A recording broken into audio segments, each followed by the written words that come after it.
నమస్తే మనవంట కార్యక్రమానికి స్వాగతం. మనవంట కార్యక్రమంలో ఈ రోజు మీకు ఇన్స్టంట్ ఊతప్పం ఎలా తయారు చేయాలో చూపిస్తాను. లేట్ చేయకుండా అది ఎలా తయారు చేయాలో దానికి కావాల్సిన పదార్థాలు ఏంటో చూసేయండి. 1 కప్పు రవ్వ, 1 కప్పు పెరుగు, 2 స్పూన్ల మైదా, 2 స్పూన్ల బియ్యం పిండి, ఉప్పు, సన్నగా తరిగిన ఉల్లిపాయ ముక్కలు, సన్నగా తరిగిన పచ్చిమిర్చి, సన్నగా తరిగిన క్యారెట్ తురుము, 1 రెబ్బ కరివేపాకు, చిన్నగా తరిగిన కొత్తిమీర, జీలకర్ర, తగినంత నూనె.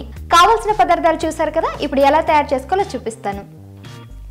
ఇన్స్టంట్ ఊతప్పం చేసుకోవడానికి ముందుగా ఒక బౌల్ తీసుకోండి. ఆ బౌల్లో మీరు ముందుగా చూపెట్టినటువంటి సూజీ రవ్వ, అంటే బొంబాయి రవ్వ, సూజీ రవ్వ, ఉప్మా రవ్వ అంటారు, ఆ 1 అరకప్పు కానీ లేదంటే 1 కప్పు కానీ మీ ఇష్టం. మీరు ఎంత క్వాంటిటీలో చేసుకుంటారో అంత క్వాంటిటీలో చేసుకుంటే సరిపోతుంది. నేను ఇక్కడ 1/2 కప్పు బొంబాయి రవ్వ తీసుకుంటున్నాను. దాంట్లోకి 1/2 కప్పు పెరుగు కూడా వేస్తున్నాను.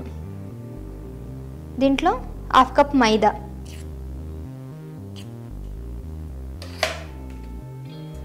అలాగే 1/2 కప్ బియ్యం పిండి, తగినంత ఉప్పు. ఇప్పుడు సన్నగా తరిగిన ఉల్లిపాయలు, సన్నగా తరిగిన పచ్చిమిర్చి, సన్నగా తరిగిన క్యారెట్, 1 రెబ్బ కరివేపాకు, కొద్దిగా కొత్తిమీర, దీంట్లో కొద్దిగా జీలకర్ర అన్నీ వేసుకున్నాం కదా. ఇప్పుడు బాగా కలుపుకోవాలి. మనకి జనరల్గా పెరుగు కొద్దిగా ఎక్కువ కావాలనుకున్న వారు ఇంకొక 2 స్పూన్స్ యాడ్ చేసుకోవచ్చు. మన కాన్సిస్టెన్సీని బట్టి మనం ఇది తయారు చేసుకోవాలి. ఈ కన్సిస్టెన్సీ కనుక కొద్దిగా చిక్కగా ఉందనుకో, కొద్దిగా లిక్విడ్ కోసం వాటర్ వేసుకుంటే సరిపోతుంది. కొద్దిగా చిక్కగా ఉంది కదా, ఇంకొద్దిగా వాటర్ పోస్తున్నాను. మీరు 1/2 కప్పు ఉప్మా రవ్వ తీసుకున్నప్పుడు ఒక 1/2 గ్లాస్ వాటర్ పోసుకుంటే సరిపోతుంది. చూసారు కదా, కన్సిస్టెన్సీ ఇలా ఉండాలి, కొద్దిగా చిక్కగా ఉండాలి, అలాగే వాటర్ కాకుండా కొద్దిగా ఇలా ఉంటే సరిపోతుంది. మనకు పర్ఫెక్ట్గా ఊతప్పం వచ్చేస్తుంది. జస్ట్ 2 నిమిషాలలో మనం ఇదంతా ప్రిపేర్ చేసుకోవచ్చు. ఎక్కువ సమయం కూడా పట్టదు. జనరల్గా మనం రెగ్యులర్ టిఫిన్స్, ఇడ్లీ, దోశ ఇవన్నీ చేసుకునడానికి కొద్దిగా టైం పడుతుంది. అలాంటి టైంలో మీరు అంత ప్రాసెస్ చేయడానికి టైం సరిపోలేనప్పుడు 2 నిమిషాలలో ఇలాంటి ఐటమ్స్ అన్నీ కనుక మన ఇంట్లో ఉంటే దీన్ని ప్రిపేర్ చేసుకొని ఊతప్పం వేసేసుకుంటే సరిపోతుంది. ఇప్పుడు ఊతప్పం ఎలా వేస్తానో చూస్తారు. స్టవ్ వెలిగించుకొని పెనం పెట్టుకోవాలి. ఇంట్లో పెనం ఉంటే పెనం పెట్టుకోండి, లేదంటే ఏదైనా కడాయి లాంటిది ఉన్నా కూడా దాంట్లో వేసేసుకోవచ్చు. కొద్దిగా తిక్కు వేసుకున్నా కూడా రుచి బాగానే ఉంటుంది. కొంతమందికి తిక్కుగా ఇష్టం, కొంతమందికి పలుసగా ఉంటే ఇష్టం. సో అది మీ ప్రియారిటీని బట్టి మీరు వేసుకోవాలి. 1 టేబుల్ స్పూన్ ఆయిల్ వేసుకోవాలి.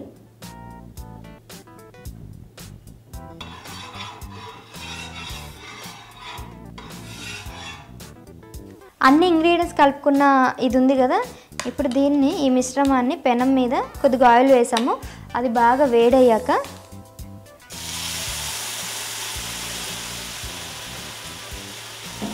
ఇలా వేసుకొని కలుపుకుంటే సరిపోతుంది.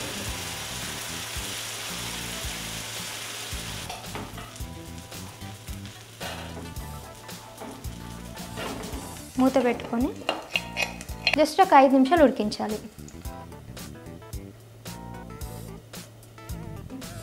దోశలు పల్సగా రావాలంటే ఒక చిన్న చిట్కా. మీరు కనుక అటుకులు ముందు కనుక నానబెట్టుకొని ఈ దోశ పిండిలో కలిపి వేసుకుంటే కనుక మనకి పల్సని దోశలు, అలాగే కరకరలాడే దోశలు వస్తాయి. అంతేకాకుండా దాని రుచి కూడా చాలా టేస్టీగా ఉంటుంది. ఒకసారి తయారు చేసి చూడండి. నార్మల్గా వేసుకునే దోశలకి కొద్దిగా అటుకులు కనుక యాడ్ చేసినట్లయితే కొద్దిగా డిఫరెంట్గా ఉంటుంది. కొద్దిగా వేగినట్టుంది. మీరు కొద్దిగా ఇంకొద్దిగా టేస్ట్ కోసం పైన కూడా ఆయిల్ వేసుకోవచ్చు.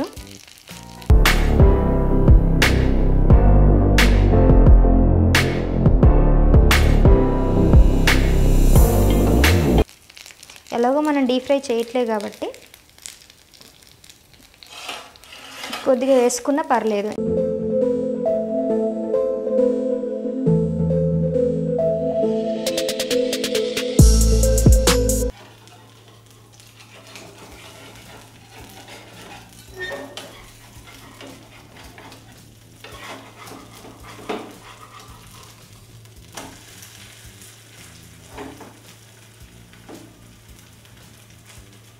పెరిగేసాం కదా, ఇప్పుడు దీనికి కూడా మూత పెట్టి ఒక 2 to 3 minutes కనుక బాగా కాల్చుకుంటే లోపల ఉన్న పిండ్లు కానీ ఆ వెజిటేబుల్స్ అంటే క్యారెట్ కానీ ఉల్లిపాయలు కానీ కొత్తిమీర ఇవన్నీ కూడా బాగా ఉడుకుతాయి.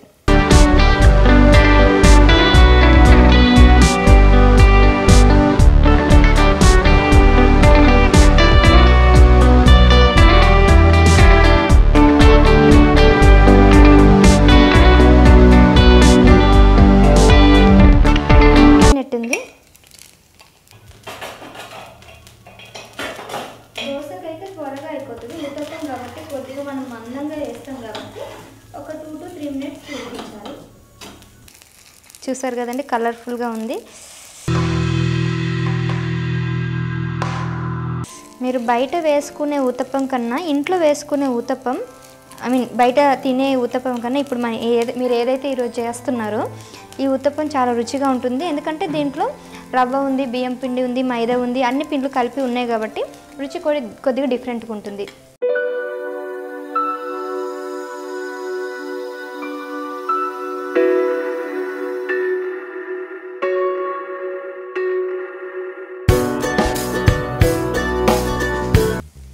మనం బయట వేసుకున్న ఉత్తప్పంలో మినప్పప్పు, బియ్యం పిండి ఇవన్నీ కలుపుతారు. అండ్ అది ప్రాసెస్ కూడా కొద్దిగా ఎక్కువ టైం పడుతుంది. నైట్ అంతా నానబెట్టి మళ్ళీ దాన్ని రుబ్బి నైట్ దాన్ని నానిన తర్వాత పులిసిన తర్వాత మార్నింగ్ వేసుకుంటాము. సో ఇంత టైం ప్రాసెస్ మనకి లేనప్పుడు ఇలా త్వరగా అయిపోవడానికి చాలా ఈజీ, సింపుల్ అనమాట. మీకు దగ్గర ఉన్న ఈ రకరకాల పిండ్లు ఏమైనా ఉంటాయో వాటితో కూడా తయారు చేసుకోవచ్చు.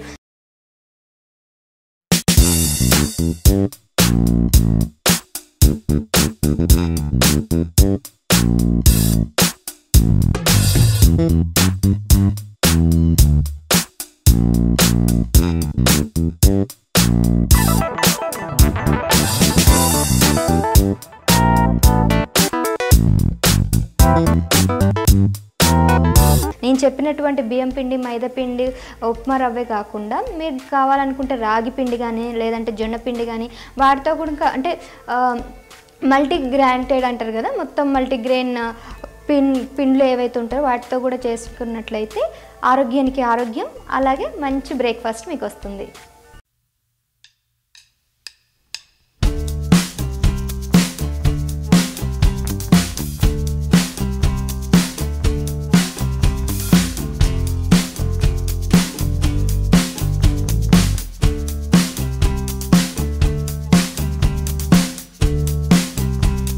అయిపోయింది,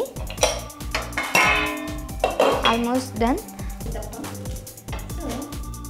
అంటే అయిపోయిందండి ఉత్తప్పం. చాలా త్వరగా అయిపోయింది, 2 నిమిషాలు కూడా పట్టలేదు ప్రాసెస్ అంతా చేసుకోవడానికి. కాకపోతే పెనం మీద ఒక 2 to 3 minutes ఎక్కువసేపు కాల్చుకోవాలి. మిగిలినంతా చాలా ఈజీ కదా, నేను చెప్పింది కూడా సింపుల్ వేలో చెప్పేశాను. ఒకసారి ఇంట్లో తయారు చేయండి, ఎలా వచ్చిందో మాకు కామెంట్స్ రూపంలో తెలియపరచండి. మరి ఇది ఎలా ఉందో టేస్ట్ చేసి చెప్తాను.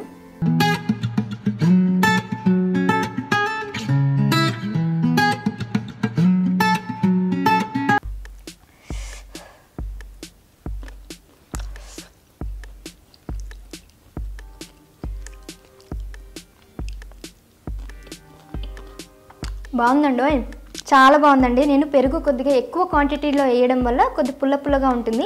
మనం జనరల్గా నైట్ అంతా నానబెట్టి పొద్దున్న చేస్తాం కదా, అది పులుస్తుంది అనమాట. పులిసేటప్పుడు దాని రుచి బాగుంటుంది. ఇప్పుడు మనకు అంత టైం లేదు కాబట్టి నేను కొద్దిగా పెరుగు ఎక్కువ వేయడం వల్ల ఆ పులుపు అనేది దీంట్లో తెలుస్తుంది. మీరు కూడా చేసుకునేటప్పుడు మీరు కొద్దిగా పుల్లగా కావాలనుకున్నప్పుడు పెరుగు క్వాంటిటీ కొద్దిగా ఎక్కువ వేసుకొని తయారు చేసుకోండి, చాలా రుచిగా ఉంటుంది. అండ్ ఇది హెల్దీ బ్రేక్ఫాస్ట్, అది కూడా జస్ట్ 2 to 3 minutesలో అయిపోయే బ్రేక్ఫాస్ట్. మరి ఎలా వచ్చిందో మీరు కూడా ఒకసారి మాకు తయారు చేసి చూపించండి కామెంట్స్ రూపంలో. మళ్ళీ మీ కామెంట్స్ ఏంటో కూడా మాకు తెలియపరిస్తే నెక్స్ట్ టైం మంచి వంటలతో మీ ముందుంటాను. చూస్తారు కదా, ఇన్స్టంట్ ఉత్తప్పం బాగుంది అనుకుంటున్నాను. సో నెక్స్ట్ ఎపిసోడ్లో మరొక మంచి వంటతో మీ ముందుంటాను. బాయ్. ఈ రెసిపీ మీకు కూడా ట్రై చేయాలనిపిస్తే లైక్ చేసి కింద కామెంట్ చేయండి. ఎప్పటికప్పుడు కొత్త వంటలను నేర్చుకోవడానికి మనవంట యూట్యూబ్ ఛానల్ను సబ్స్క్రైబ్ చేసుకోండి.